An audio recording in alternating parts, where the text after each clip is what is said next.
We've got a great panel for you this afternoon. We've got a state forester's perspective. And we have 3 esteemed state foresters with us today. We've got Matt McCombs with an S. With an S. With an S. Hey. Don't forget the BS at the end. Well, did you hear it from him? And we've got Tom Torres and we've got Laura McCarthy. And I'm going to let them introduce themselves and give us exciting information about who they are, where they're from, and what they do now. So you've got a few minutes. If you wouldn't mind, who wants to go first? Who's the host? I knew it was going to be him, by the way. That's because I'm sitting here. Good afternoon. I'm Matt McCombs. I'm the State Forester and Director of the Colorado State Forest Service. Just for awareness, we are also so the Colorado State Forest Service is a center within the Warner College of the Colorado State University, Warner College of Natural Resources. We also have a unique relationship in supporting with both technical and staffing expertise, the Division of Forestry within Colorado's Department of Natural Resources. So on behalf, yet again, of the Warner College of Natural Resources, welcome to CSU. We're glad you're here. Quickly, just a little bit about me. I've only been in this job for about a year and a few months. I was most recently assigned as the District Ranger of the Gunnison Ranger District on the Grand Mesa, Uncompahgre, and Gunnison National Forests. That was the last stop of a roughly 15-year career with the U.S. Forest Service, serving all across the country in North Carolina, Washington State, a couple roles in Colorado. And prior to that, I worked in natural resource policy as an aide to U.S. Senator, then U.S. Senator Ken Salazar, and a couple years with U.S. Senator John Tester out of Montana. Prior to that, I was in the military, and prior to that, I was a dirtbag ski bum. Tell people what you brought to hand out. Oh, my stickers? And if you haven't received one already, because I have been all over the conference today handing them out, Colorado has launched a Live Wildfire Ready campaign, which is our Wildfire Awareness Month campaign. If you live in Colorado, living wildfire ready has to be second nature. Hell of a tagline, huh? And he's not kidding. He's got envelopes full of these, so hit him up and you can put them on your sticker fridge in your garage. We want your water bottles. Yeah. Oh, there you go. There you go. Tom. All right. Hey, good afternoon, everybody. My name is Tom Torres. I am the new state forester for the state of Arizona. I have been in that role for about 3 months now. And prior to that, just a little bit about my background, I spent 33 years with the U.S. Forest Service.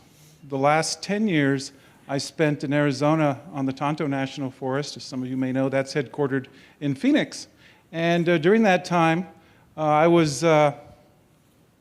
had the opportunity to be exposed to a lot of issues in the state of Arizona, whether it's wildfire, whether it's forest protection, forest health, hazardous fuels, throw in some mining, some grazing, some recreation, and all that stuff.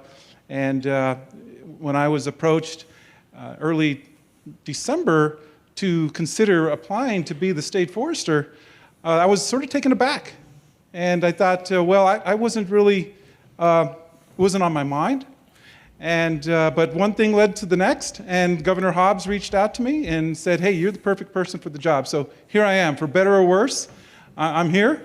My background, my education background is, I'm an engineer. I'm a civil engineer. I started my career actually on the Kaibab National Forest in Arizona, but I spent a lot of time in Region 6. I worked a lot of time in Oregon, Washington. I spent some time in California. Worked in Lake Tahoe Basin Management Unit, some time on the Angeles. I worked in the regional office in Portland, Oregon for a while. Spent some time in Colorado, New Mexico. I was one of those guys who joined the agency back in the day when they said travel and exposure to broad issues and people in programs is important, so that's the path I took. And so I'm happy to be here with you all today and look forward to representing Arizona as a state forester for at least the next 4 years while Governor Hobbs is in office. One last thing I'll mention, the Department of Forestry and Fire Management includes both forestry, fire, and I also have the Office of the State Fire Marshal under my leadership, so it's a sort of a unique role that I play there as well. So there you go. Thank you. Thanks, Tom. I just want to go back to Matt for a second. What do you handle at Colorado State Forest Service? And one of the unique elements of the Colorado State Forest Service is that we do not have the suppression mission. If you are a Colorado resident or track sort of wildfire management challenges and issues. There was a time that the suppression mission was part of our work product, but after a tragic event about a decade ago, the decision was made to take that suppression mission and put it into another organization within state government. But because of that, it's actually a really unique opportunity for us as an organization to be purely focused on forest health, watershed health, and wildfire mitigation. And so that is what we do on behalf of the residents of the state. Fantastic. Already you can see that at least two of our state foresters here today have unique missions, and I think you'll hear that also from Laura McCarthy. Hi, it's on, right? I don't know if it's on. It says it is. There we we go.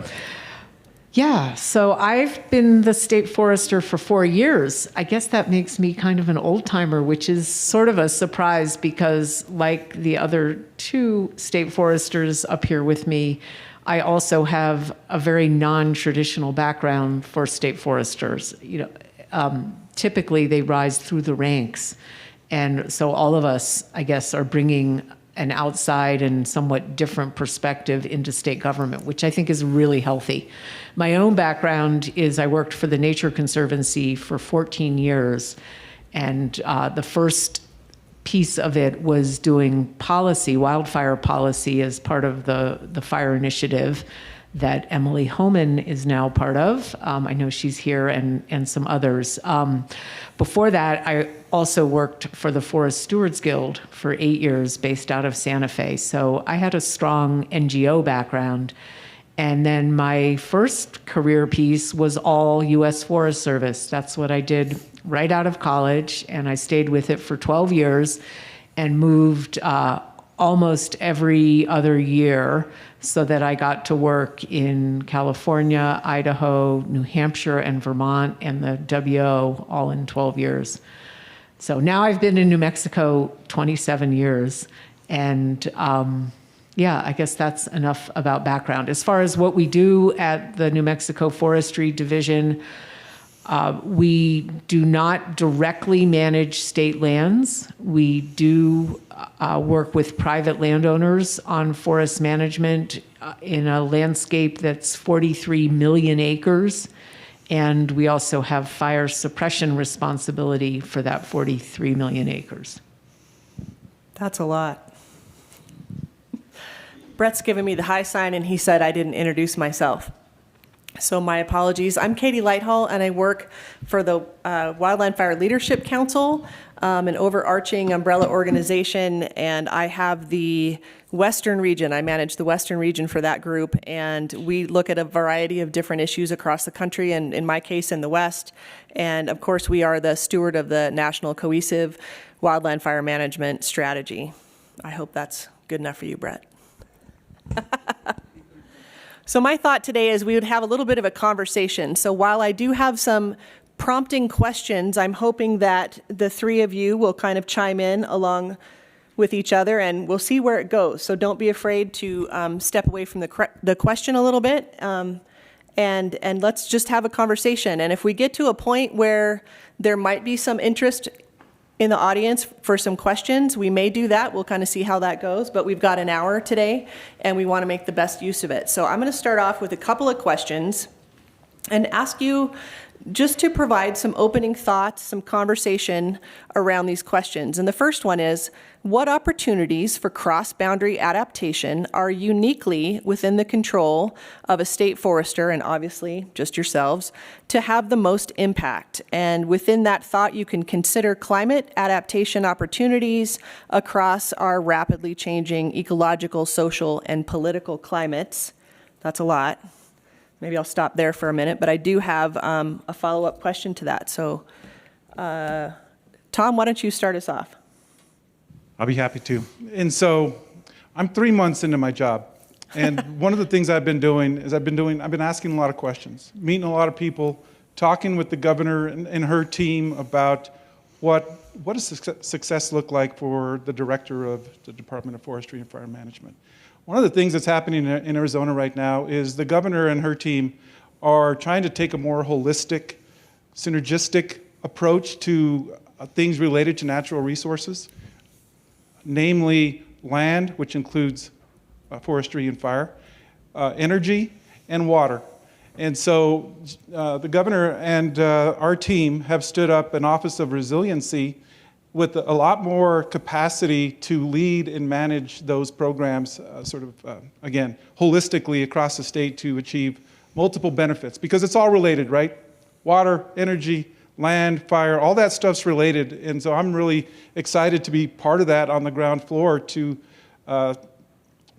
envision it and be part of it. You know, there was a word used yesterday by the congressman that he said we need a paradigm shift.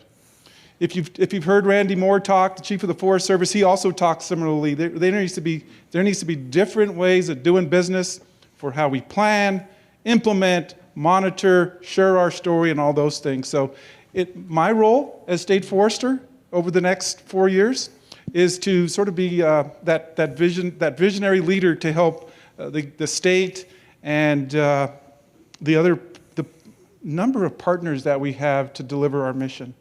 And that includes you folks. That's why I'm here, is to meet some of you all and figure out how I can help support the noble efforts that are behind all of our work.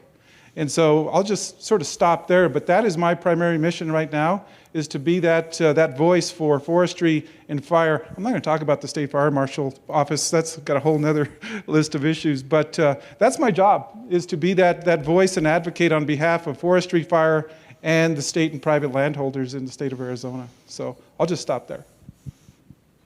All right. Matt, what about you?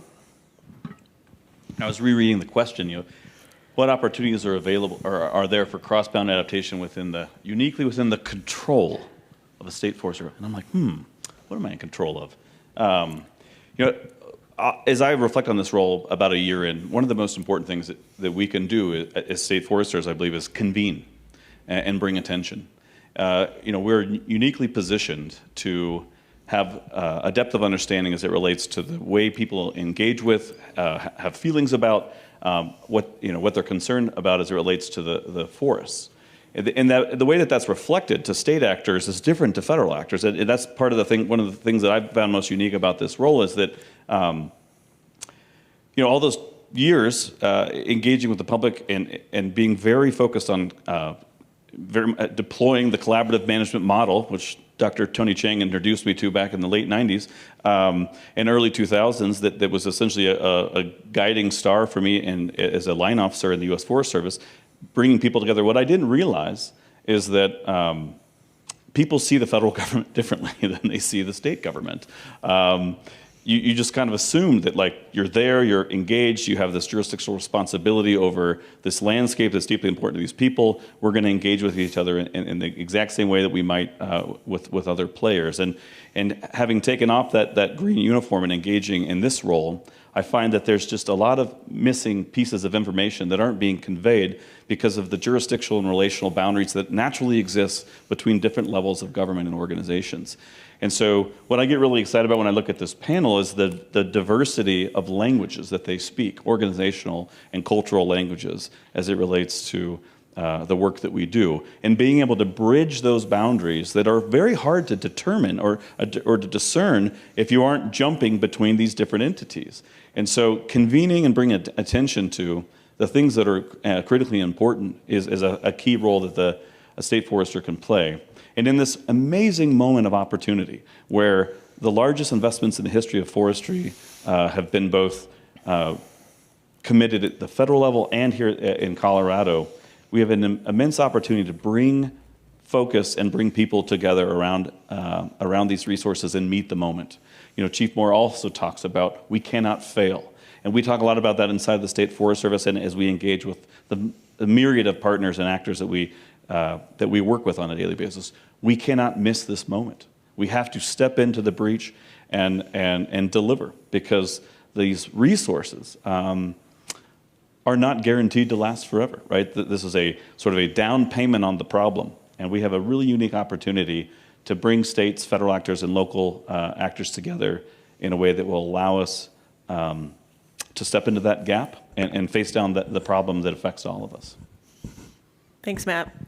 I just want to note that both of you have mentioned the idea around other people, other partners. Who are we representing and who are we forgetting, and what that means to us. And so, Laura, that's a primer for you.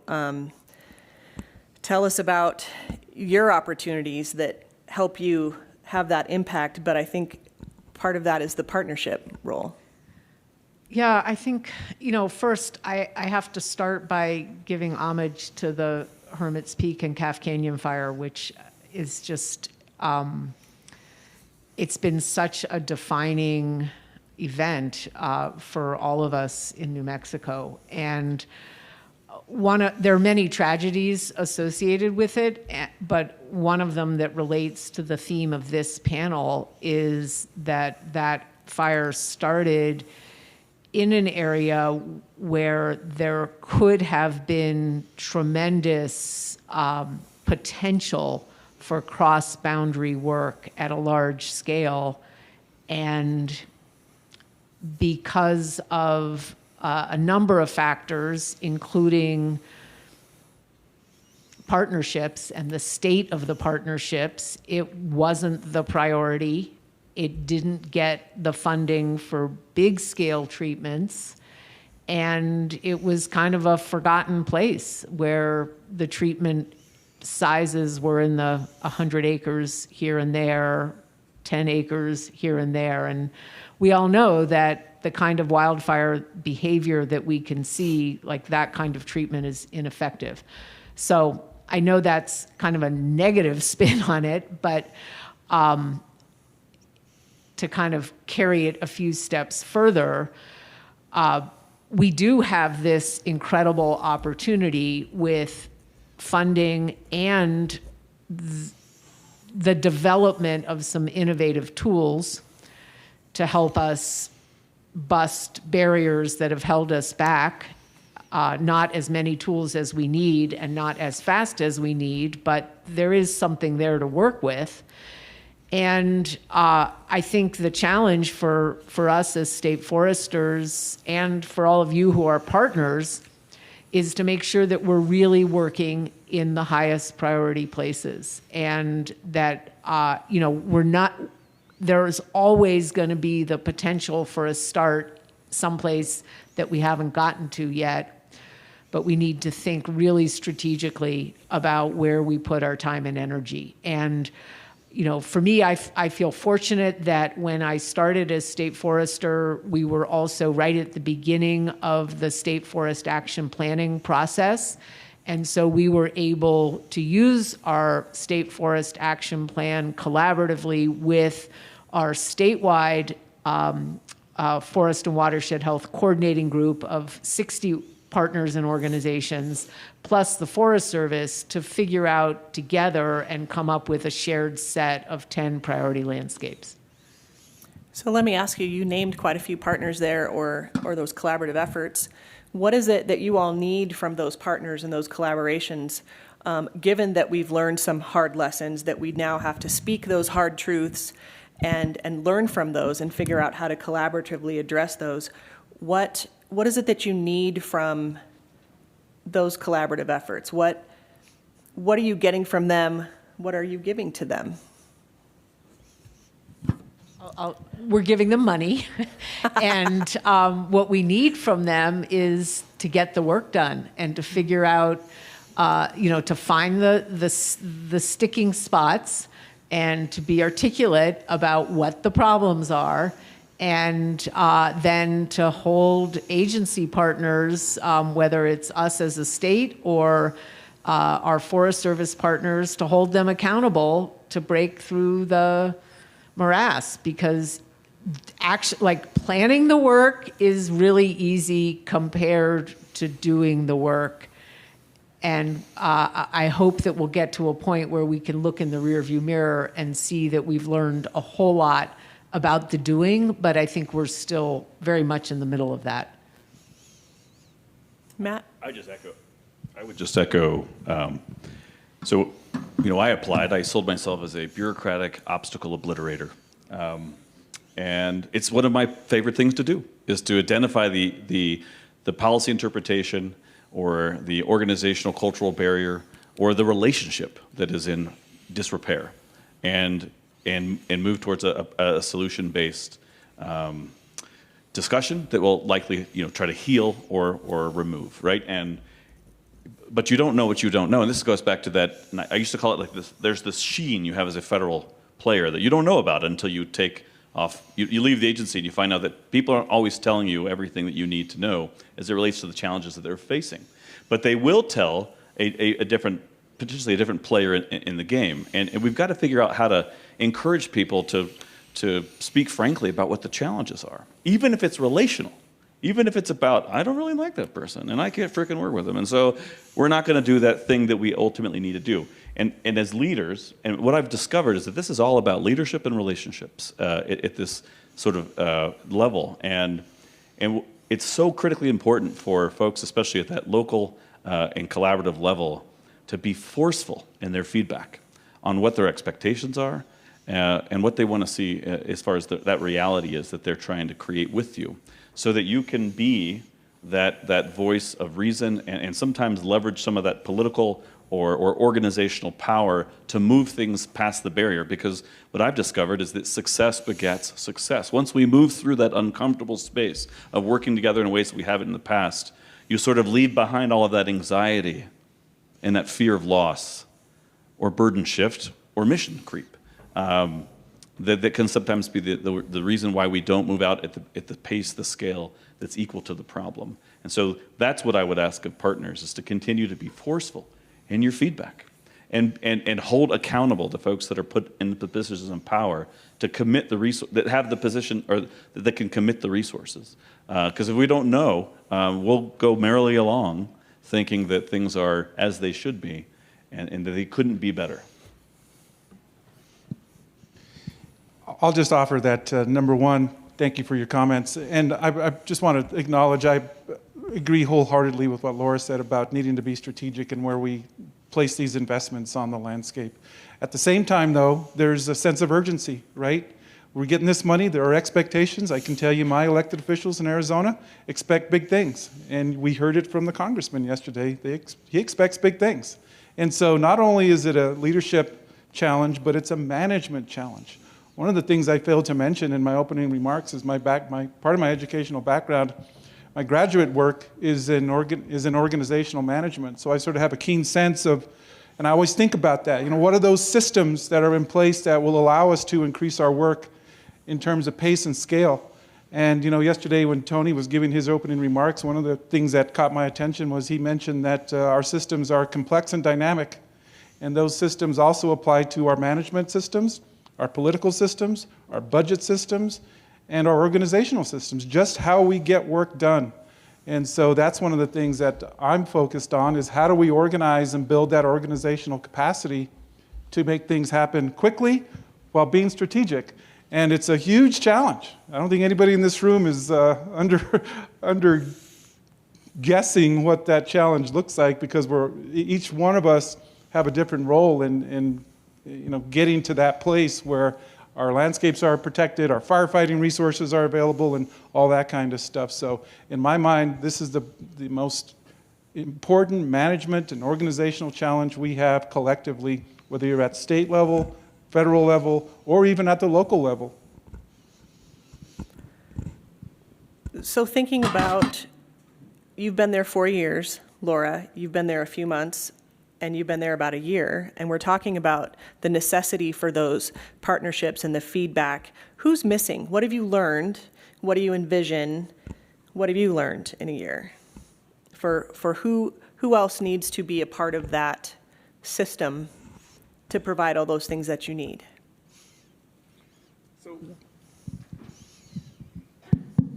So, one of the things that, or the group that I've not heard mentioned much over the last day and a half is corporate America or industry, and the role that they play in helping us address these challenges that we face around watershed health, ecosystem benefits, water in terms of quantity and quality, things like that. So just a quick story. One of the ways that we're talking about that in Arizona is, again, trying to be as creative as possible with the tools and authorities that we have at our disposal right now.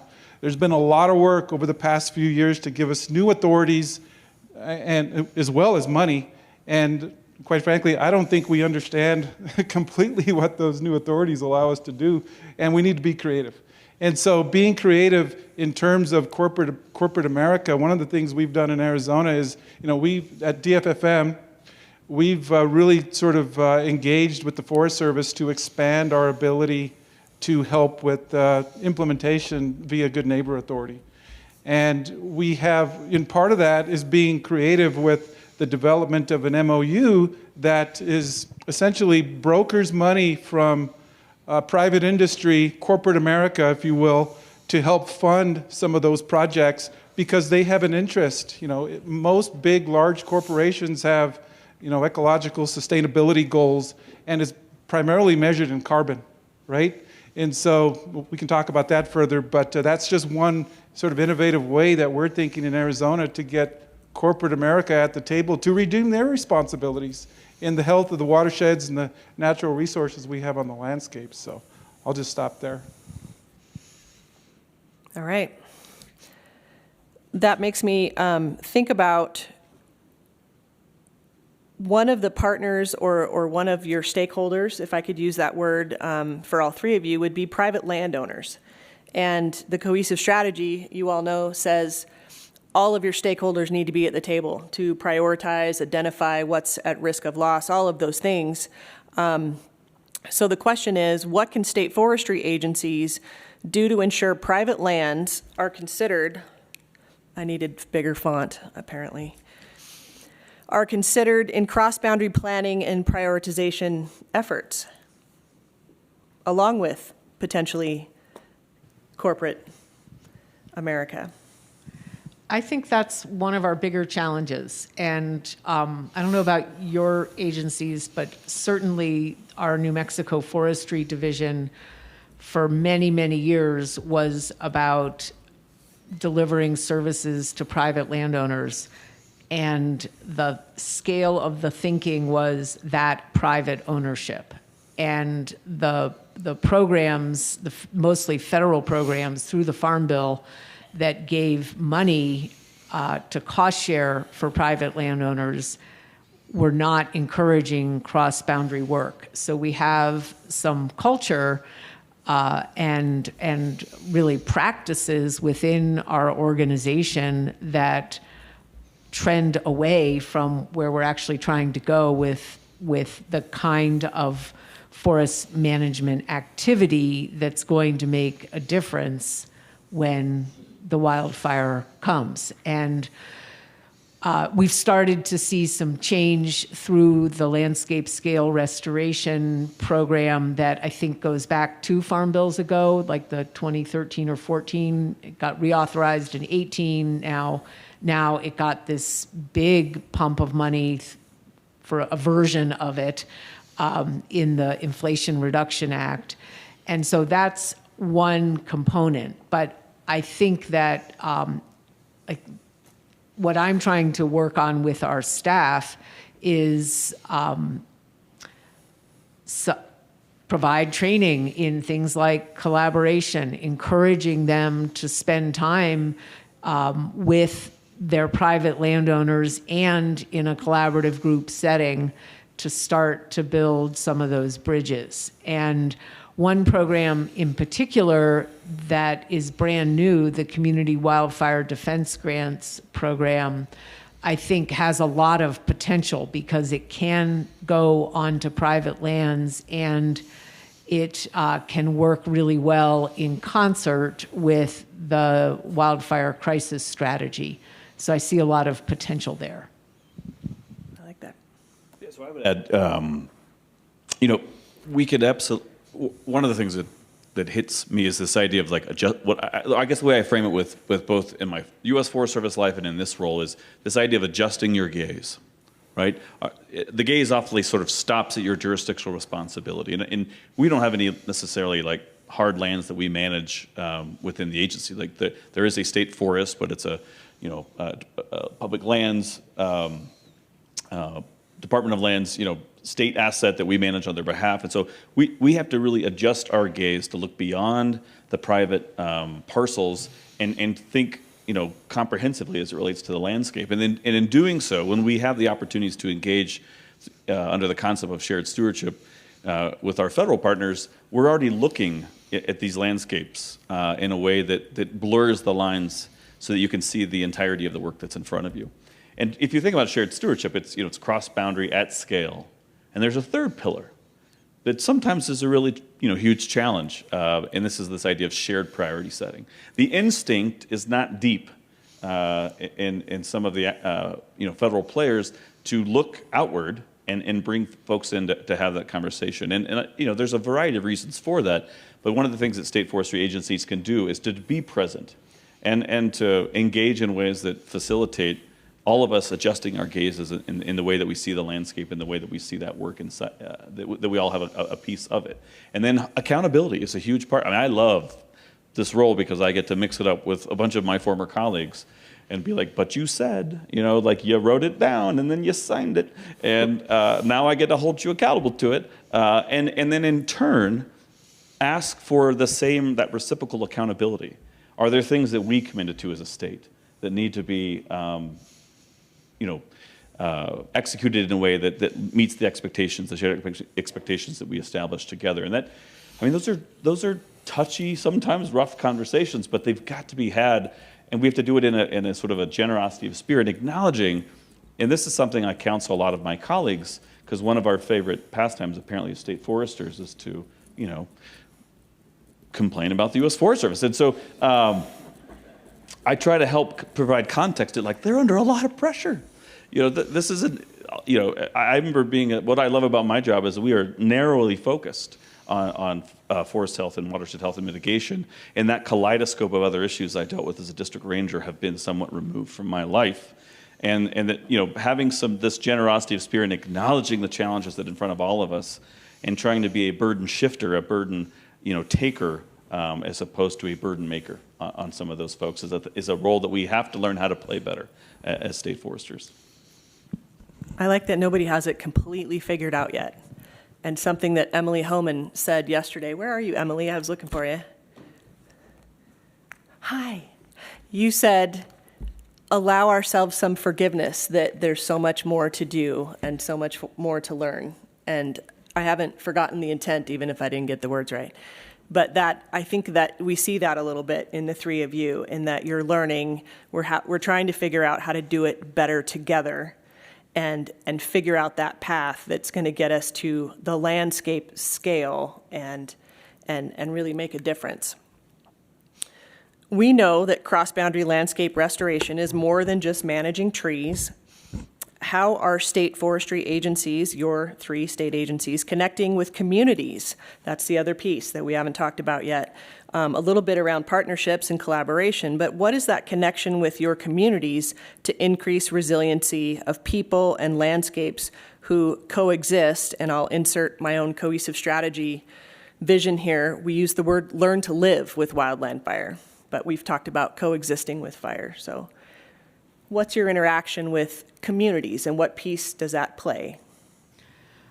So part of my background coming into the state forester job was having started the Rio Grande Water Fund and finding that, at least in New Mexico,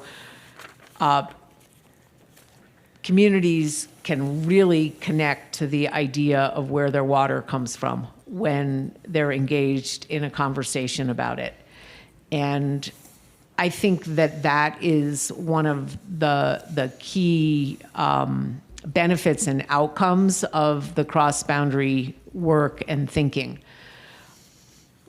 We've seen many different large-scale fires that knocked out water systems, whether it was short-term or long-term. And I know, Colorado and other states have experienced that. So that's one kind of key foundation for engaging with communities. The fire adapted piece it's tricky because I think, and this is human nature, whether you're thinking about climate change or wildfire, or even like a car accident on the interstate, it's not going to happen to me. And So we have to really work hard to overcome that thinking. The fire adapted community piece, there are some tangible things we can do. And one that I'm really excited about is for the first time, we're using some of the federal money that comes to the state to allow every county, if they want to hire a wildland coordinator. And so we have 33 counties, and this year we have 10 coordinators, and that's up from 1 the prior year. I think that's going to start to make a difference because, I don't know, counties, they just have their own way of working, and that is local government at its heart. And so I think embedding a person who's all about the living with fire piece, I'm hopeful anyway that will really help us. You know, in my travels in the last 3 months, talking to a lot of communities and different organizations, one of the common themes that I'm hearing is firefighting. And I can't think about forestry without thinking about the other side of the coin, which is firefighting. You know, 10 years ago when I went to Arizona, I went as the acting forest supervisor on the Prescott National Forest, and I was the forest supervisor there when the Yarnell Hill accident or incident happened. We lost 19 hotshots from the Granite Mountain hotshot community. Ever since then, I have been sort of intimately involved with the firefighting efforts in Arizona. And so I'm particularly attuned to some of their challenges. And I can tell you that on the firefighting side of the coin, the systems are stressed, whether it's at the feds, whether it's at the state, but perhaps most significantly is at the state level, the local fire departments and the local fire districts. Just last week, I was up in Flagstaff talking with one of the deputy fire chiefs up there about their lack of resources. They've actually closed one of their fire stations outside of Flagstaff, and another one is only intermittently staffed. And that problem is throughout the state of Arizona. So that's one of the groups that I'm really engaged with right now in trying to find some solutions, both short-term through some legislative funding and longer term to address that problem, because we can do, until we get to completely fire adapted landscapes, we need firefighters and we need resources, whether they be aircraft, engines, people. And so that's one of the things that is front and center on my mind. We're in fire season down there like other parts of the West are as well. So just wanted to bring that issue up as well. Similar to what's going on in New Mexico, so 2022 was sort of the seminal moment. Well, 2020 was ours, and the 3 largest fires and then the most destructive fire in the state's history all occurred, and it really electrified in people's minds the challenges in front of us, and engaged communities that perhaps not necessarily were on the sidelines, but weren't prioritizing resource investment as it relates to wildfire mitigation and engaging communities. And that translated to the General Assembly. And so we saw the largest investments in the State Forest Service come out of the 21 and 22 session, and we're seeing those same types of investments through new programs occurring in this legislative session. I think 21, I'm looking at one of my staff over here, so it was like 47 million and like 7 new programs. And we took that as a marker that we need to engage with communities in ways that we have in the past. And so we have done the very same thing, have put people in places whose sole purpose is to engage and build awareness around people's responsibilities and then the resources available to them. And then more so, connect them back to the resources that we provide through our 17 field offices to actually help landowners move out on the effort once their awareness has been raised. And we're very hopeful that this will, in combination with this super cool campaign, which I hope you got your sticker, we're going to continue to grow a cultural shift in Colorado that will lead to this concept that we've been talking about my entire professional life of living with wildland fire. And so that move and that action is well underway. And those humans are starting to make those inroads into communities all across the state with a specific focus in many ways on those counties that don't have a robust amount of resources to sort of pay or move into action on their own. And that's a piece that we've missed for many years. There are a lot of counties that are doing incredible work across this state and that have for a long, long time, but they also happen to be deeply resourced. That's a really good point, and it's not one of your questions that's on your paper there, but we are elevating that priority, at least at the WIFLC level, Mike, around diversity, equity, and inclusion, and one of those is definitely access. And for a variety of reasons, we don't need to get into those, but how are the states addressing some of those issues that we know are impacting the ability for communities to receive and respond to and recover from fire? Yeah, earlier I did not have an answer to your question of who's missing, but now I do. Okay. And that is, well, it's the underserved communities. Mm-hmm. And it's really tricky because even like the new money that's now been rolled out through one of its cycles that has the administration's priority of underserved communities, our methods for determining where that money goes don't favor the underserved communities, despite our best efforts so far. So I have lots of ideas about how to change it, but we've got these systems in place for how we get money from DC to wherever in the United States, and those systems have an inherent bias. Mm-hmm.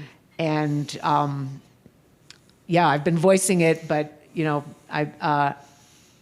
it's hard to see one's own bias. I'll just leave it at that. Mm-hmm.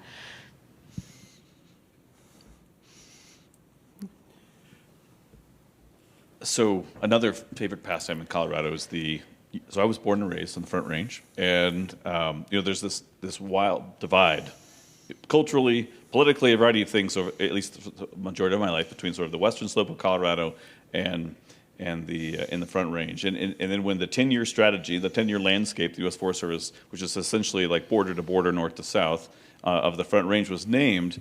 As you can imagine, there was like a great cry that rang up from across the divide.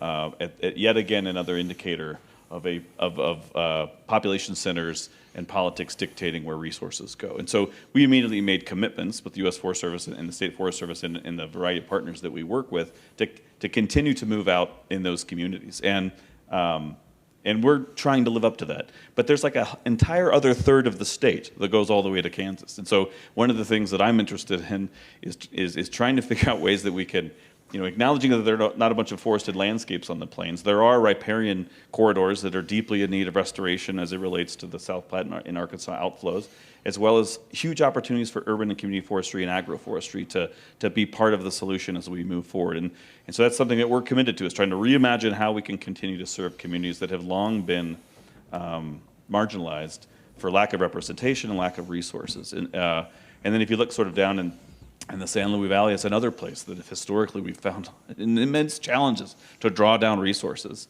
And that's another place where we are not leading, where collaborative entities that have long been in place are driving policy formulation and resource allocation down to these landscapes that happen to also include the headwaters of the Rio Grande River. And so these are indicators that this imbalance is starting to at least be widely acknowledged. And hopefully over time we can demonstrate through leadership-based decisions as well as policy formulation that we'll put our money where our mouth is as it relates to ensuring that the totality of Colorado residents are benefiting from these seminal investments, as well as the totality of those landscapes and those peoples across our country that have often been left behind are hopefully being brought in and over time brought along. We keep referencing this increased federal funding through a variety of legislation. What are you doing to increase that impact on private lands to ensure solutions are cross-boundary and complement the increased federal land activities? I think you've alluded to some of that, but a little bit more. Yeah, so if we just think about the objectives of the Forest Service wildfire crisis strategy, right? It's 20, 30, 10. 20 million acres of Forest Service land, 30 million acres state or private, tribal, other fed land, and then over 10 years, right? So the private component to that challenge is big. And so I think one of the things that we can do, when I think about the private lands in Arizona, I think about the communities that are primarily, our most at-risk private communities and private inholdings are surrounded by the federal estate, primarily the U.S. forest lands. And so I think Matt mentioned it earlier, we can act as conveners, and that's a perfect role that I want to play with my team, is working with those locally elected officials in those communities, think Flagstaff, Payson, Prescott, all those mountain communities, to understand what their needs are, so that I can represent their interests when large-scale investments are being made by the feds. And so that's one thing. And so how do we do that? One of the ways that we do that is through the development of community wildfire protection plans. I don't know if that was referenced up here previously, to inform or help build those fire-adapted communities. And so that's certainly a focus of mine. Matter of fact, I'm talking with Dr. Sanchez Meter on getting some help from ERI. I think they just got a significant chunk of money from the governor's office to help the state and help our local communities be more prepared in understanding what the risks are, where those investments should be made, et cetera. So that's one part of the private landscape. The other sort of individual landowners scattered throughout the state of Arizona, some of them are organized, some of them are not. And so in my simple way of thinking, we need to meet them where they are. If they're organized, we need to go to those organizations and work with them. If they're not organized, then we have teams and staff in place primarily through our prevention team. We have a very robust prevention team that talks about fire-wise communities and funding opportunities for those individual landowners. And I would be remiss if I didn't mention the tribal nations as well in Arizona. You look at a map of Arizona, there are large sections of our land that are occupied by the tribal nations. And that is another focus area for us in trying to figure out how we can work more closely. There's a lot of work to be done. I won't lie to you. There's a lot of work to be done to build those relationships and develop working agreements to get some of those resources to the tribal nations. But I'm not going to forget about them. Laura? One of the most interesting newer developments in terms of private lands, I think, is the emergence of private landowner, community-based prescribed fire associations. And I think that's a really interesting emerging model. And my understanding of it is that it's really driven by the landowner's interest in bringing prescribed fire onto their lands and knowing that it's complicated, it takes resources, it takes planning and expertise, and that by working together, they can make it efficient for themselves and potentially bring in resources. That's good.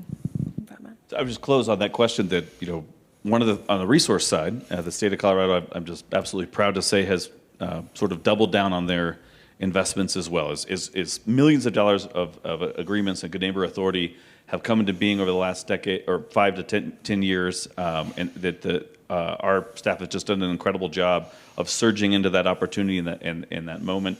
The governor's budget included $2 million to essentially match a $2 million capacity GNA that the Rocky Mountain region entered into at the end of last federal fiscal year.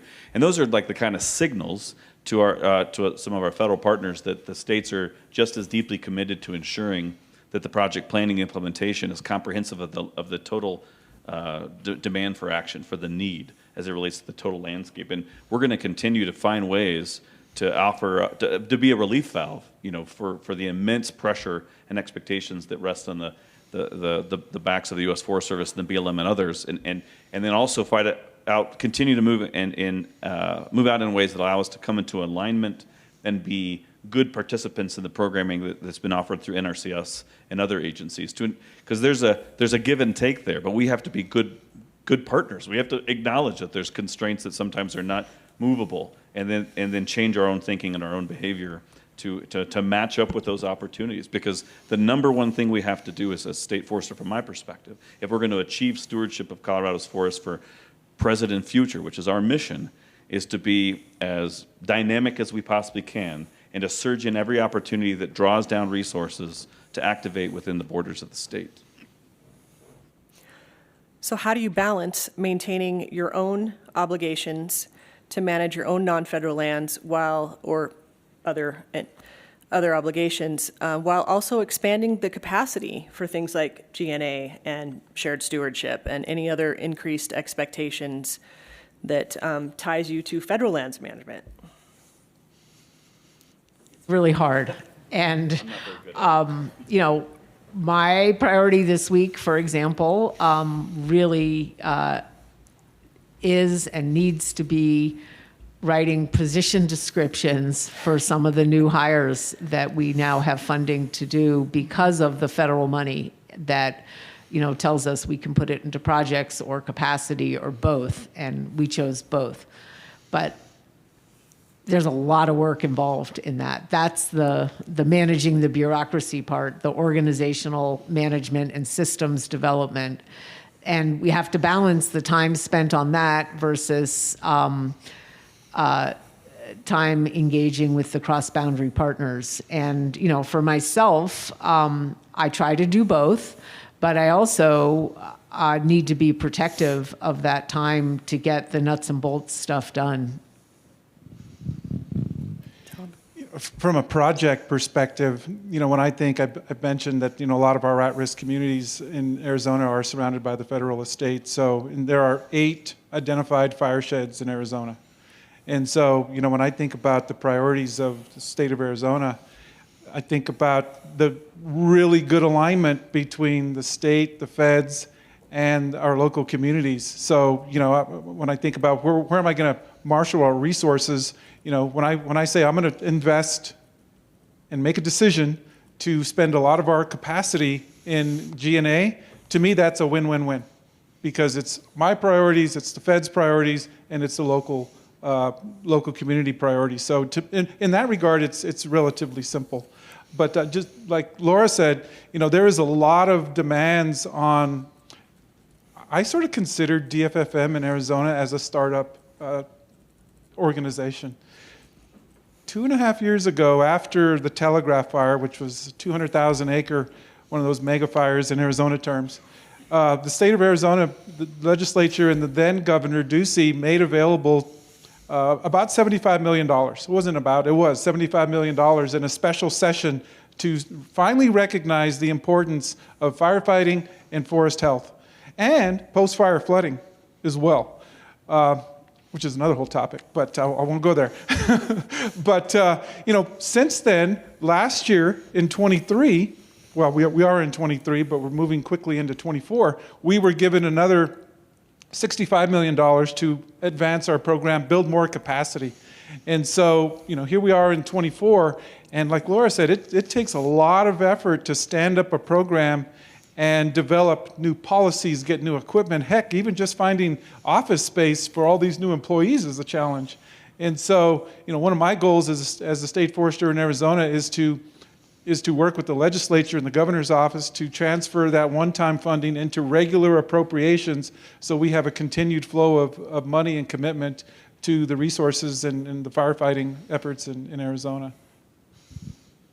So how do you balance maintaining your obligations to manage? So the question is how do you maintain that balance? I'm not very good at it. So if you asked State Forest Service employees that are in this room, I struggle to not just say yes to almost every opportunity to move out in a way that's going to be meaningful. They're all smiling at me. So, and yet, God, it's so hard not to want to just surge into every single gap where it exists, where you think you might be able to do some good. And so we're trying to sort of stage ourselves through this growth phase. We added, I think we grew 20% last year.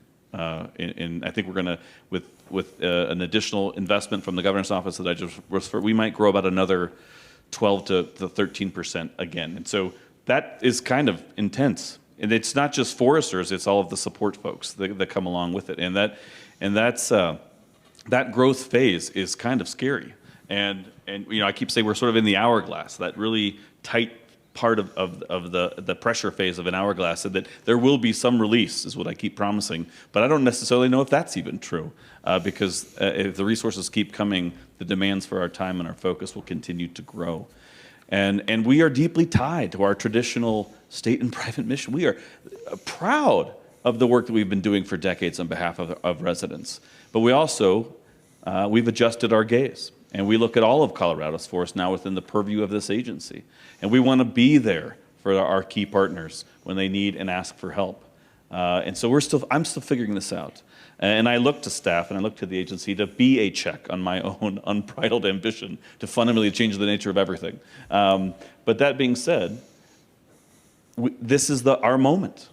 We have been called to action. Everyone in this room that's part of this engagement with these issues, we have been called out on our rhetoric to increase the pace and scale. Congress said, I'm all in, and a lot of state legislators have followed. So it's going to be a little tight, a little stressful, a little intense. So let's lean on each other and be there for each other as much as we possibly can till we get to that theoretically other side where sustainable funding, sustainable focus, and sustainable capacity bring about the change in the nature of the landscape and the way people see themselves inside of it actually comes to fruition. That's the challenge I believe that's in front of all of us, not just state foresters. I think you just answered what my next question was going to be. So I'll put it to the three of you. Answer in 1 or 2 words. From your perspective, what legislative policy changes, either at state or Fed levels, would be useful to consider in order to increase the effectiveness of the work that we're all trying to do? Laura? 1 or 2 words? 1 or 2 words. 3 maybe? 3. Prescribed fire insurance. All right. Tom, what do you got? You already gave us 1. Corporate financial responsibility. Okay, we're getting 3 words. What do you got, Matt? Sustainable FAP implementation funding, Forest Action Plan. I used an acronym. I cheated. Cheater. All right, how are we doing on time, Brett? Okay, I'm going to wrap it up, and I'm going to ask you to think about, in terms of closing thoughts, from the collective state forestry opportunities that you see and some of the hard truths that we're dealing with, what have you learned from your peers today and this conversation? Is there something you're going to take back and think more about, listen more to, that will help you, just learning from your peers right here today?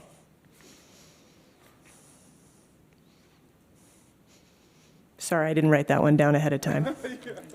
So I had an opportunity to have a couple beers with, actually I had a couple of margaritas, he had a couple beers, Tuesday night with Tom. And I just got to tell you, if you're an Arizonan, you are fortunate. He is absolutely the right leader for the moment. And one of the things that we talked about was are all sectors engaged? And I don't think they are. I don't think the NGO sector is fully deployed, and absolutely the private sector has not been involved in the deployment of all of these resources and the opportunity. So that's what I'm taking home is a commitment to continue to engage with all sectors of the economy and our society to ensure that everyone is at least given the opportunity to play their part. Laura? Something I heard that really speaks to me is the power of state government to be a convener. And I know that there's a huge need for that in some of the underserved parts of New Mexico, and that it's going to take a lot of work to do new convenings. And I was excited today to hear about some of what the National Forest Foundation is doing, and it sounds like that might be well aligned. So that's something I'll take back with me. Awesome. Tom? I think for me that the best thing that I got out of this conversation is just meeting Laura and Matt over the last 2 days, and especially up here on the stage to see how they operate. And so it's relationships that are going to get us through where we need to get to, right? To meet that paradigm shift that is expected of us. So to me, that's the biggest takeaway for me, is being able to meet Laura and work up here with Matt. And we have a lot of work to do. And I look forward to engaging with my fellow state foresters over the next at least 4 years. Excellent. And thank you very much to all three of our state foresters today.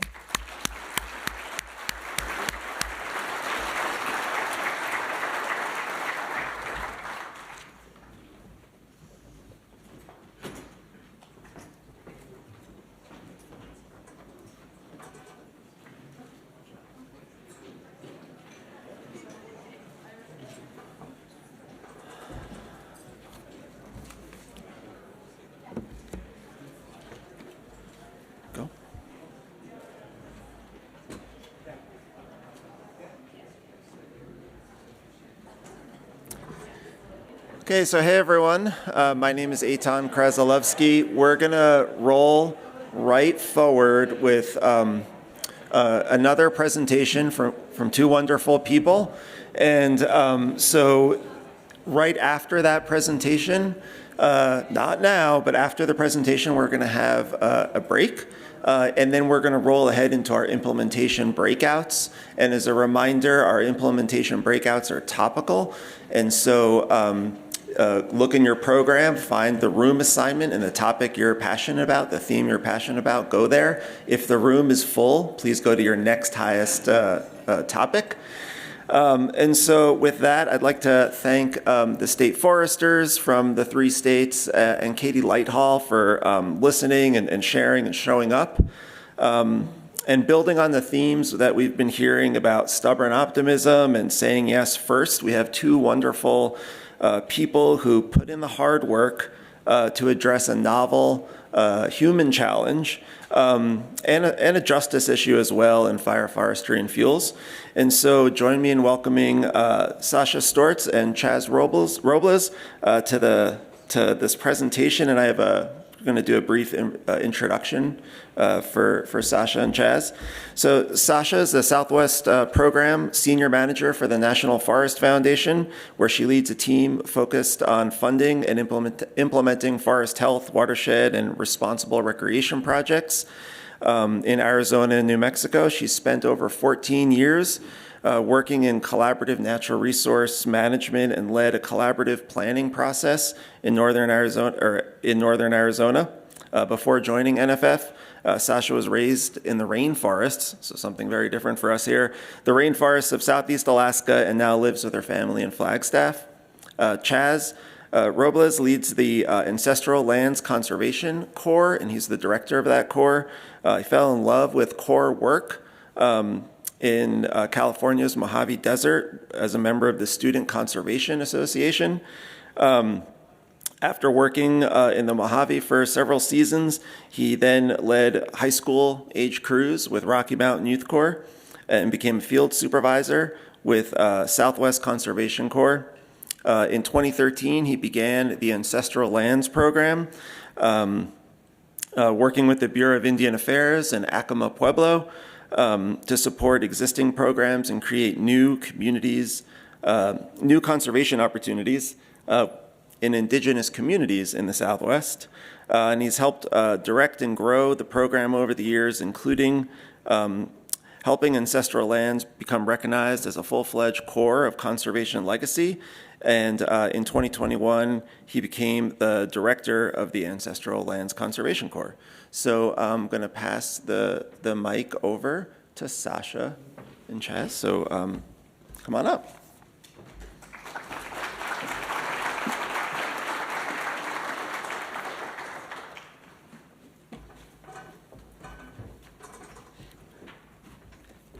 Quick edit, I did not found Ancestral Lands Conservation Corps. That was Cornell Torrivio, member of the Acoma Pueblo. Sorry, Eitan, you said a short bio. Tried to pare it down, but maybe you left something out. I'm sorry, I'm going to go without this real quick. I know it's after lunch. A little cool in here. They always give, the after lunch is always the hardest spot. So I want to get everybody up real quick. Bear with me, little activity, participation, get the blood flowing.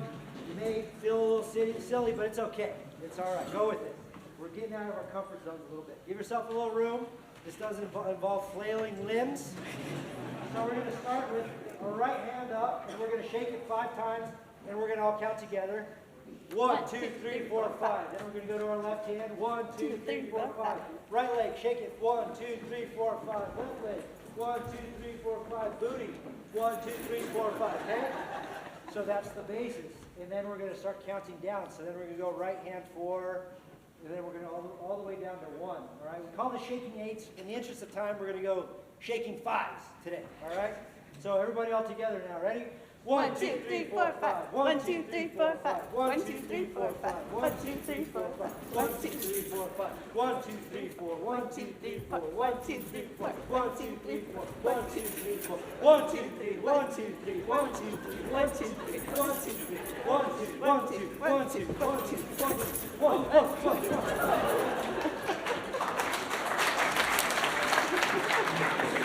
That's all it takes to get flat. So good. Go ahead.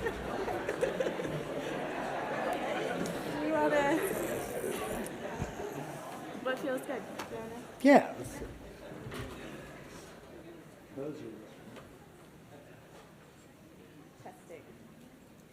Testing. Hello.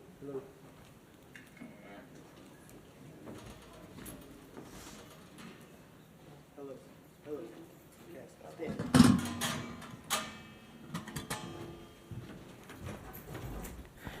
Thanks for bearing with us, y'all. We want to get some blood flowing to the big brains in the room and get your attention for our conversation here. So, go ahead. Well, thank you for having us here today. We're going to talk about kind of a case study to bring us into this afternoon focused on action about the Wood for Life partnership. And you want to start kind of with some of what we were talking about this morning? Which part? The novel part. So when we were approached, we were asked to present on a novel solution to a novel problem. And when Sasha and I met up this morning, Sasha shared a little discomfort, a little unease about coming up here and being celebrated for this work. It was a great opening to a conversation. Like the work that we've been doing that we're about to present on in the Wood for Life, we feel is incredibly impactful in so many ways. We're able to bring Indigenous youth and young adults out onto national forest lands to work alongside agency partners, the National Forest Foundation, do really impactful work on the landscape by removing hazardous fuel loads, and then working with tribal communities to deliver that wood to meet a very critical need. But we were talking about, like, this isn't anything new. Communities have been working together to take materials off of forested lands and take them into their community for building purposes, for heating purposes, going into the forest to hunt, to gather food, to collect all kinds of materials to bring back. It's not necessarily anything new that we're doing. It's the barriers that we've created that have created the opportunity for us to come up with this novel solution. So we wanted to sort of plant that seed. We'll dig into it a little bit later, but just know we have a little discomfort, a little unease celebrating this work because we feel like it's something that has been done for a long time. There was a break, and now that we're out there redoing it, it's kind of remembering. We talk a lot about that with our Indigenous youth and participants too. We're not learning, we're remembering. We've been separated from a lot of these practices for so long because of forced removal from our lands, dislocation, being moved off of these lands that we've communed with and lived with for so long.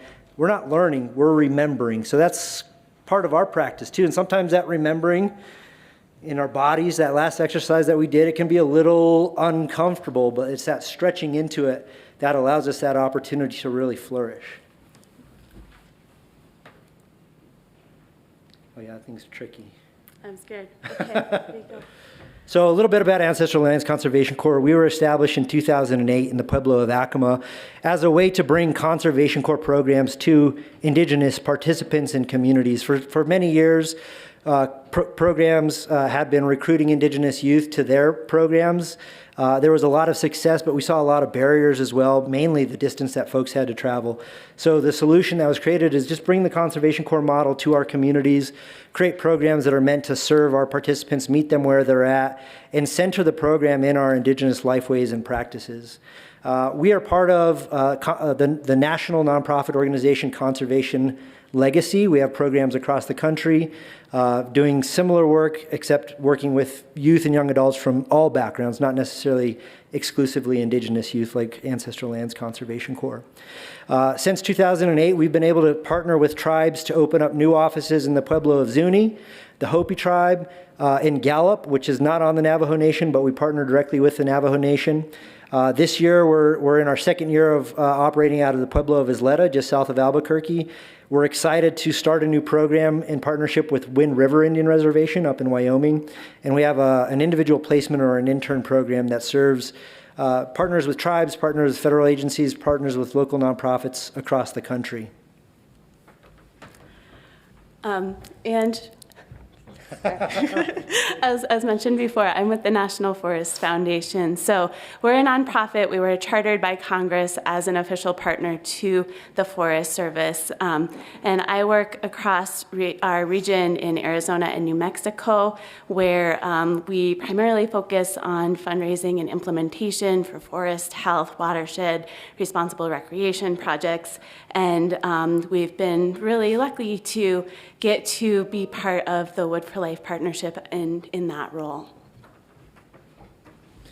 So the Wood for Life partnership is really it's a network. We're two representatives of two organizations that are involved, but it's a really broad network of tribes, of federal agencies, of communities, of community-based organizations and nonprofits that are coming together to solve this big problem. Well, two big problems, really. It's one, that our forests have way too many heavy fuel loads on there. And then two is that our tribal communities and rural communities more broadly are in need of heating sources for our homes. And so the collaboration was able to come together in a really innovative way, maybe not novel, but to come together to meet those needs and utilize the strengths of each organization, of each community, of each agency, of each partner, really, to meet these needs on a pretty big scale.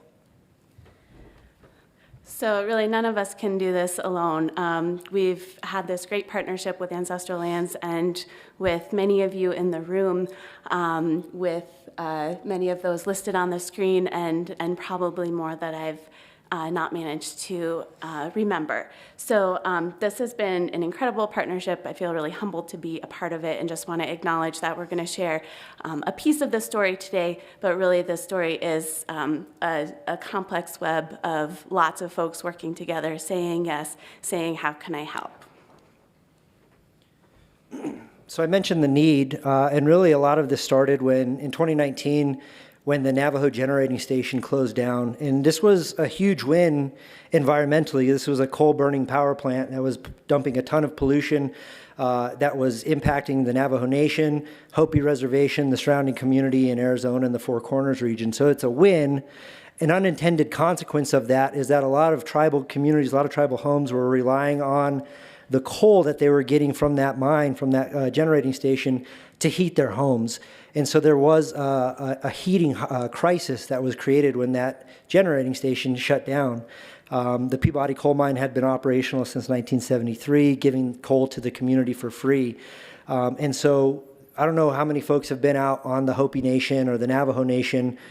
There's a lot of homes. It's the most highest density of homes without electricity, running water. So these homes were relying on that coal that they received from Peabody Coal to heat their homes during the winter.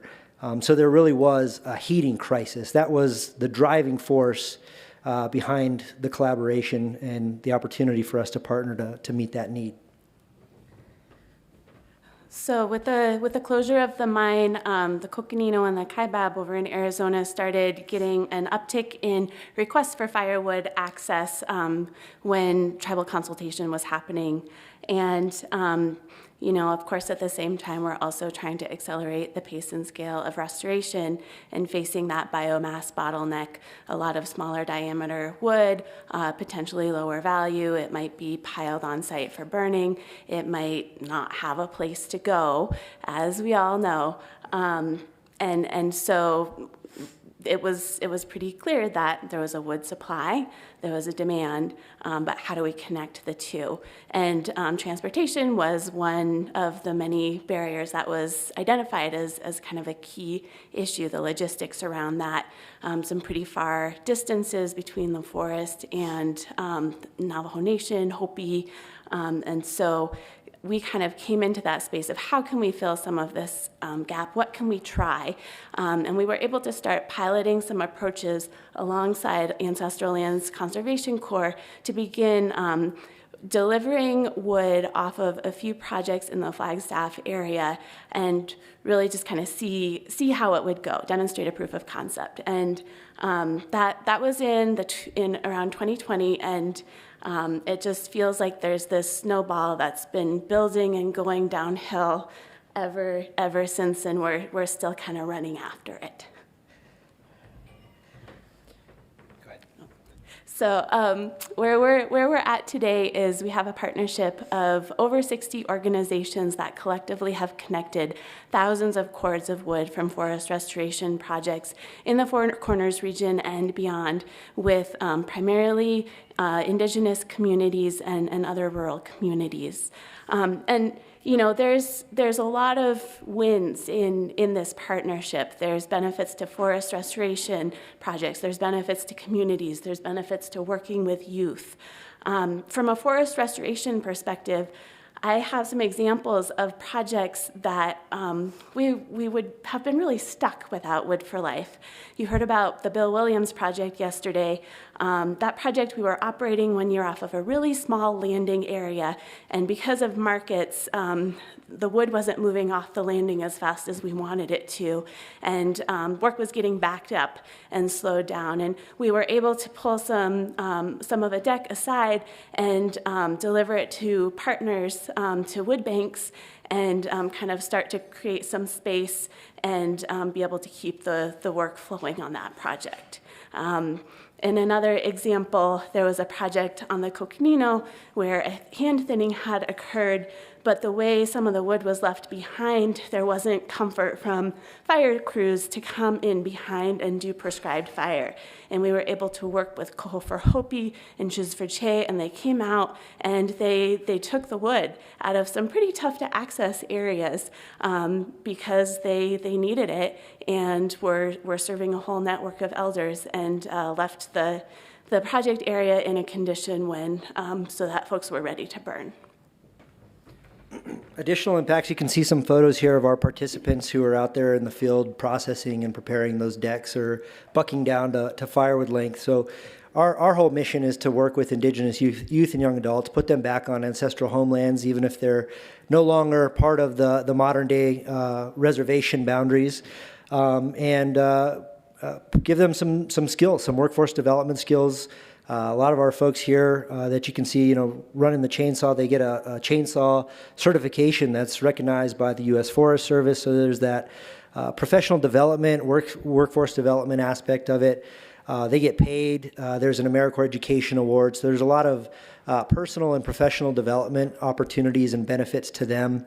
And then the impacts to the community were huge. In our breakout earlier today, we were talking about, how do we measure success? And so Sasha mentioned number of cords. We can talk about number of acres. Those are all critical data points to talk about, right? But the most impactful measure of success that I've heard in this project is a Hopi grandma that shared with our staff that delivered 2 cords of wood to her that she feels like she would have frozen to death over the winter had she not received that wood. To me, that's the biggest impact, and that's what's driving our community members to go out and do this work and be able to connect these resources of wood to the community members that otherwise would not be able to go out there and get this wood to heat their homes or to cook with. And so that's a plug for those impact stories. Don't forget about the qualitative data, telling the stories of the impact that we're achieving through the participants, through the community members on the land itself.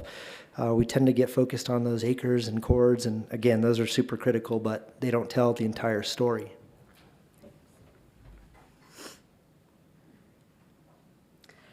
So a little bit more of the details. Sorry for a lot of words on this slide.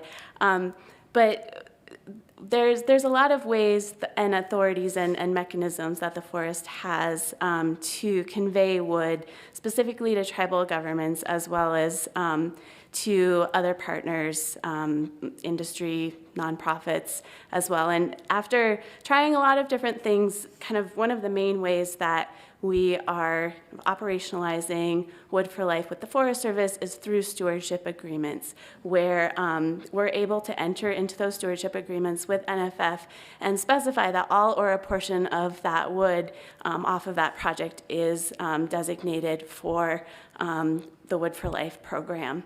And then we're then able to issue contracts or grants to partners for the pieces around hauling and processing of that wood.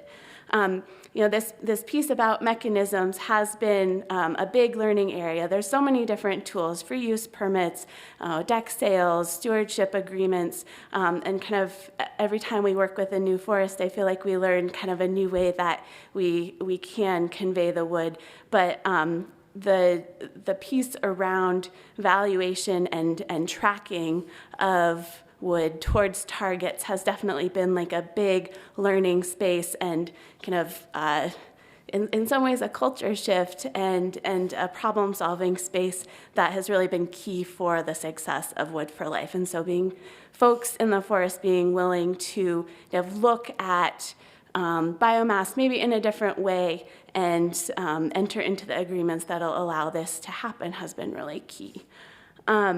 We also, I think, I'll just say that we have a lot of meetings across the Four Corners region at this point, and but kind of having that informal network is pretty key. We have this space where a core team of folks who's really linked into a lot of additional actors on Navajo and Hopi in the community can come together and kind of make matches and put forward requests for wood, and then partners like NFF and the forest can identify wood supplies and try to put together the right groups of folks who can just make kind of these individual projects happen. So, I wonder as we grow if we need a little bit more formality around some of our processes, but there's also been a huge amount of strength in kind of the informal approach, this network approach, where we've been able to act really quickly and flexibly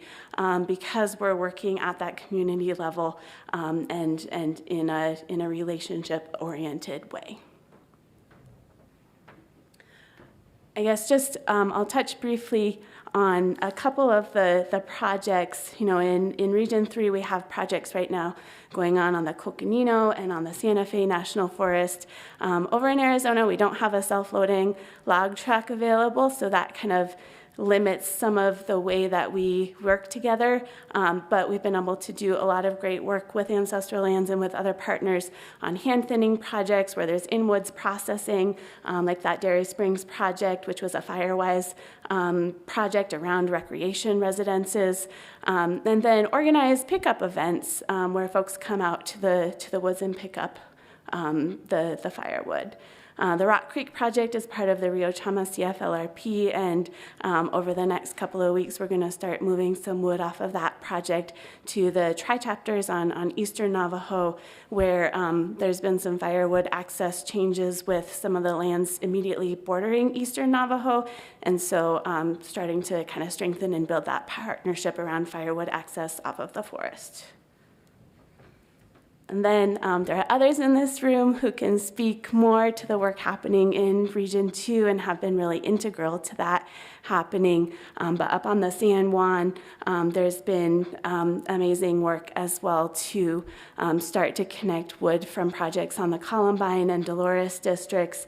One of the big ones is a lot of wood kind of consistently now being hauled down to the Chinle chapter, kind of in central northern Navajo, and from there They have a big processing effort at that wood bank and are serving, I believe we're up to 19 other chapters from that point at this point. So Sasha talked a little bit about some of our current methods. We took an iterative approach on how do we get all of this wood off of the forest into the community members that need it the most. Our first project started, it was we talk about the snowball metaphor. It really started as a very tiny snowball at the top of the hill. We had 4 weeks of funding to send our crews out to Lockett Meadow on the Coconino National Forest. And we were coordinating long meetings with NFF, with the Forest Service, trying to figure out how do we get all of our crews, all of our personnel up this really narrow, winding, steep road. How are we going to get as much cordage off of the forest as possible? And we're bringing up our little 8x4 tow-behind trailers and trying to get the Forest Service to give us as many dump trailers they can get, see how many volunteers we can get out all at once, because we're just trying to do a real blast and grab, throw as much wood into these trailers and trucks, get them down as quickly as possible because the road's closed. We only have a couple days to deal with those logistics before the public can come up. It was a real smash and grab operation. We got a few, I can't remember off the first project, but it was south of 100, about 80 cords of wood off of there, and just took so much money, took so much time, and took so much people power to get to that 80 cords. So that was our first approach. We came back, we scratched our heads, we got the collaborative back together, and we said, well, what if instead of trying to bring all that wood to the community, why don't we try bringing the community to the wood? And that's when, we were able to bring on a project coordinator, Haley Lauren Loma-Yesva. She's been an incredible asset to this project, being supported directly by Marshall Masayesva. He's our Wood for Life project director in Hopi. And they're the ones who have really been working with the community to identify, the families that need it, who's capable, who has a truck and a trailer, who's capable of going out to the forest themselves and loading up that wood with the help of our crews, working with organizations like Coho for Hopi and Chish for Che, really super locally based nonprofits that are connected to community, and bringing that efficiency level up by doing a combination of having community members going out on established work days, pickup days to go get that wood. And we saw, having 100 community members come out on a Saturday or a Saturday and Sunday, each carrying a cord up to 2 cords of wood out on their own. So, as opposed to 4 weeks to get to 80 cords, now we're getting 100 to 200 cords over a weekend. And that's through a ton of work that Haley and Marshall have done to connect directly with Hopi Village CSAs and community members, Navajo chapter representatives, and working directly with the community to bring them out to pick that wood up. We've also worked with contractors to deliver whole decks of wood to the community with their through their wood banks. So really, trying a whole different array of methods to get the wood off the forest to the community. And they all come with their own unique challenges. When we're working to deliver that wood to the community needs the infrastructure. They need a location that wood can be delivered to. They also need the resources and the capacity to be able to process and deliver that wood. So there's been some methods where our crews will work alongside local resources to buck and split and even deliver that wood. Sometimes it's a combination of more local community pickup days, but really being able to prototype, figure out what's working, build off of that success, figuring out what's not working, put that to the side, maybe not completely walk away from it, but keep it in our back pocket because it might work down the line. So looking ahead, through infrastructure bill funding, we're really excited to be able to scale up the partnership with Ancestral Lands on both R2 and R3 through some funding that is specifically focused on forest restoration work that involves Native youth and veteran crews and removes the wood off the forest. So we're really excited about that opportunity to continue to grow the program.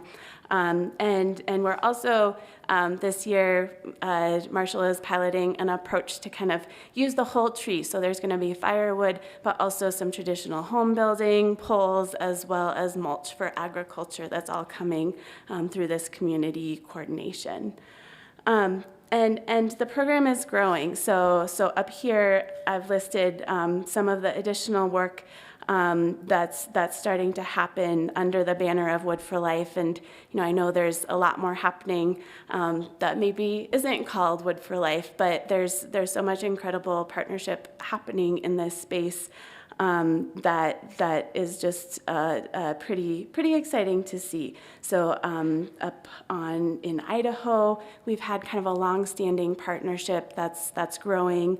Starting to have conversations in Utah, on the Tahoe, and beyond.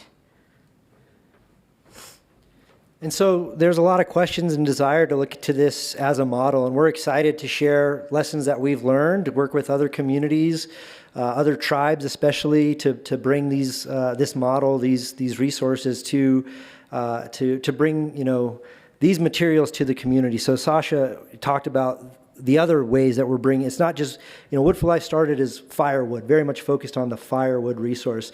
We're bringing mulch. We're bringing culturally relevant building materials that, indigenous people since time immemorial had access to just go in there, get what you need, bring it back, use it, right? And now we have so many restrictions in place that it's not that easy to go and do that, right?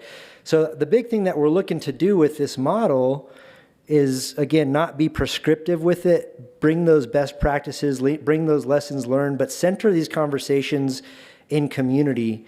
And I think that's where, we started off talking about some of that discomfort, right? Some of that unease that we're sitting up here talking about. And I think part of that is because if what's so innovative about this project is that we're listening to tribal communities, to me that signifies that something is very seriously wrong, because we need to be working with tribal communities more directly. We need to be listening to tribal communities more regularly, not just during the consultation progress when it's legally mandated. We need to be building relationships with tribes, right? Long before we're supposed to consult, we need to have relationships. We need to be listening. We need to be incorporating that traditional knowledge that our elders and our knowledge keepers uphold and continue to keep vibrant and alive. So I think for me, that's part of the dis-ease, the discomfort is that, we should have been doing this for a long time. And we as land-based indigenous people have been doing that for a long time. We've just been ignored or not allowed to elevate those lifeways and those worldviews and that knowledge that we hold. So I think, as we continue to work to expand this, there's new opportunities. We talked about the bipartisan infrastructure law. That's a $7 million grant for the San Juan National Forest and the Coconino National Forest to expand the impact, to bring more of these materials to indigenous families, to indigenous community members. And there's a lot, I always talk about the monopoly bags of money that the federal government has right now, right? There's opportunity for us to expand this and work with new communities. And as we do that, I think it's really important to recognize that this is not going to be a prescriptive approach. It's going to really rely on that time to build relationships and center these conversations in the communities that we're wanting to partner with and eventually serve them in the way that they need to be served, not in the way that we feel they should be served. So thank you. Thanks to everybody who's made this partnership possible. Thanks for co-presenting, and thanks to all of you.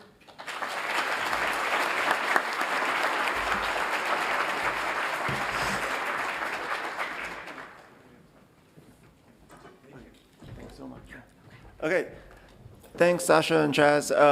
So we are heading into a break, but stay seated for a sec and check out your program to see what room you're going to go to at 3:20, but stay tuned for a message from Brett.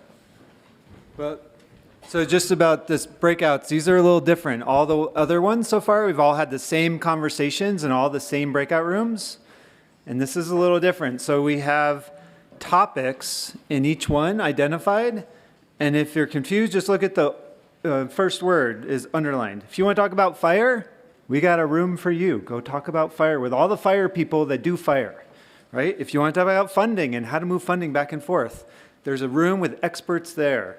Connecting with communities. So all these topics is more, we're talking about crossing boundaries. You also have to specialize and really get to work and do stuff to implement. And so this is your chance to get with the people that you specialize with in your topic area and dig into the nitty-gritty of how to do that across these. I want to go to like 10 out of 11 of these, and I'm sure all of you do. And I'm not going to say the one that I don't. And neither should you. But you got to just choose one and be okay with it, right? Just choose and dedicate and use your time, like Tony said when we started. You're here, you're dedicating your time to do this and not something else. Dedicate your time now and just make a choice. It's hard, right? This is a little different format. So we have some speakers there. They're going to give a little bit, like a 20-minute sort of introduction on their tool and their topic. But then we also want to hear from you. How are you engaging in collaboration and sort of using these stages of readiness? Or how are you engaging in each of these topics? At the end of the agenda, we have from 4:50 to 5, come back in for tomorrow's expectations. We're not going to do that. We're going to use these 10 minutes was awesome with the state foresters and this Wood for Life program. So after this, we're going to have a break.